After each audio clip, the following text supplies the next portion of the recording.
Break ని చూస్తున్నాం. రష్యాలో భారీ భూకంపం సంభవించింది. రష్యాలోని కమట్స్కా ద్వీపకల్పానికి సమీపంలో రిక్టర్ స్కేల్పై తీవ్రత 8.7గా నమోదైంది. దీంతో జపాన్ వాతావరణ శాఖ రష్యా తీరంలో సునామీ హెచ్చరిక జారీ చేసింది. 3 మీటర్ల ఎత్తులో అలలు వచ్చే అవకాశం ఉందని అమెరికా హెచ్చరించింది. జపాన్ టైం ఇండియా కంటే 3 గంటల 30 నిమిషాలు ముందు ఉంటుంది. దీని ప్రకారం ఈ భూకంపం బుధవారం ఉదయం 8 గంటల 25 నిమిషాలకు సంభవించింది.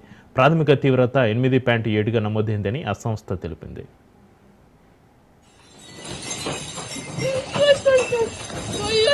Стой, Господи, Боже мой!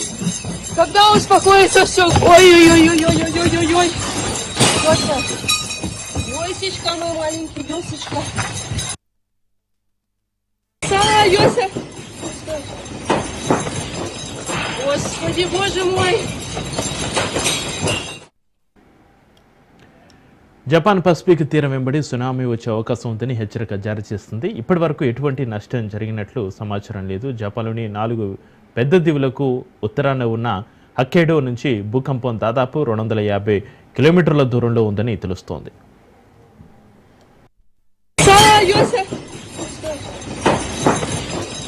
Господи, Боже мой!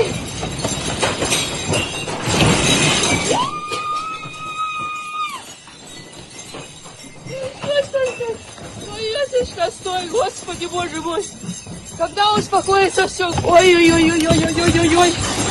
Господи! Йосечка мой маленький, Йосечка!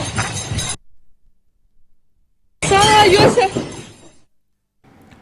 భూకంప కేంద్రం భూ ఉపరితలం నుంచి 19.3 కిలోమీటర్ల లోతులో ఉన్నట్లుగా యుఎస్ జియోలాజికల్ సర్వే తెలిపింది. కమట్స్కాలో ఎంత మేర ఆస్తి ప్రాణ నష్టం జరిగిందని రష్యా నుంచి తక్షణ సమాచారం లేదు. హవాయికి ద్వీపానికి మాత్రం సునామీ హెచ్చరిక జారీ చేయబడింది.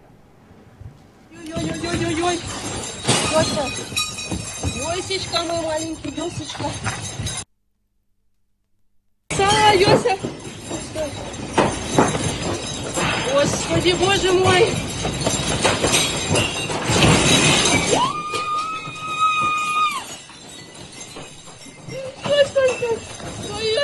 Стой, Господи, Боже мой!